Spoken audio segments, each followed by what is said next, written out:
I develop the martial skill in the long range, but I need to understand a small frame. Now, the small frame is related to the wrist jiggling arm. This circles, this rotates. So in our practice, we have a misleading understanding that Tai Chi is circular, like such. The classics say, find the square in the curve. Okay, square as being your quadrants, your straight lines. The wrist lead the arm is straight line, but we have a straight line with a rotation. The next part of the rotation is my waist. So when I move forwards like such, I have a rotation, So when I move forward, I have rotation, projected strong, small jin, large jin. So the two jins need to interact. And there's a lot of misconceptions where there's all these little body wiggles here. And we're not wiggling, we're not doing all these single whip, with a little circle here and a little circle, single whip is split. That is Tai Chi 8. Circle is not part of the Tai Chi 13. Circling is not part of Yang Chen Pu's 10 points. And it is find the curve in the square. Okay? Straight line and rotation curves need to be joined together. Now, we see this in boxing much better than we do in Tai Chi. Now, Fuzon Wen was the first person to openly speak about wrist jingling the arm. The wrist jingling the arm is the first step into the Nigel and the martial trail of Tai Chi. One needs to learn the wrist jingling the arm. And I think you know yourself, this is a big subject, isn't it? Right. The wrist jingling the arm opened the door to the Tai Chi 8 in every movement. Every movement has many stages and many phases. There's not just 85 or 108 postures in Tai Chi or 108 techniques. There's literally 1,000. Infinite possibilities. I really like what you said here, where you said you need to learn all the frames and you need to be everything all together, as in the I Ching, the ability to change from one frame to another. Yes. That is definitely like a Yi Jing classic phrase, isn't it? Interchangeable. Right. So the skill of a master is to can move from large frame to medium frame to small frame, that you adapt. So what we're really doing is I'm teaching myself the ability to adapt. Okay, when we're talking of martial sense, so some of adaptation is also what we do when we rehabilitate. You think just saying that, like I do the small frame and you do the large frame, some people want to make it like I'm better than you kind of thing, but should we just get rid of altogether just the labeling of frames? We should get rid of it, just like throw it away, because it doesn't allow you to. It takes away from natural adaptations to situations. Exactly. I think there's many things that are discussed openly, especially on social media, that are really not beneficial at all to your practice.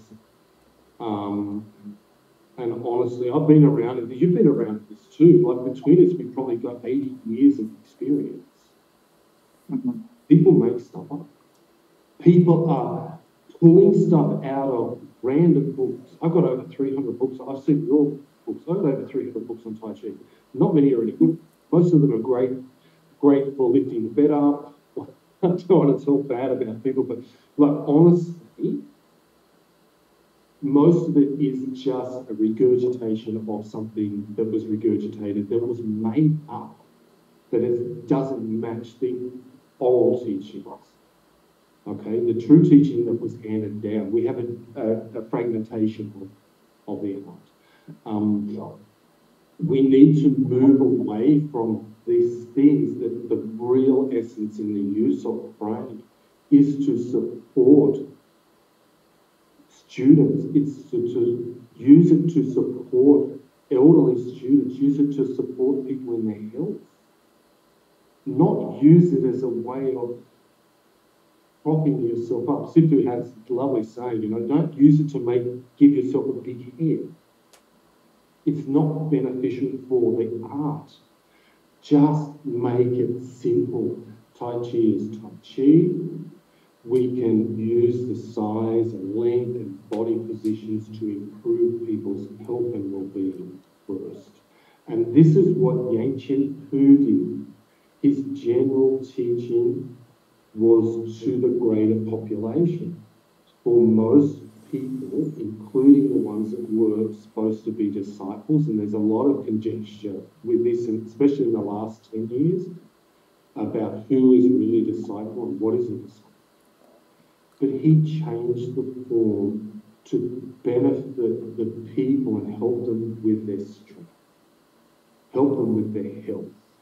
Some of our most famous Tai Chi practitioners went to him because of health issues. And that's important to understand. And that's what he did for the world. And what did he remove? He removed the martial arts. He removed the Bajin.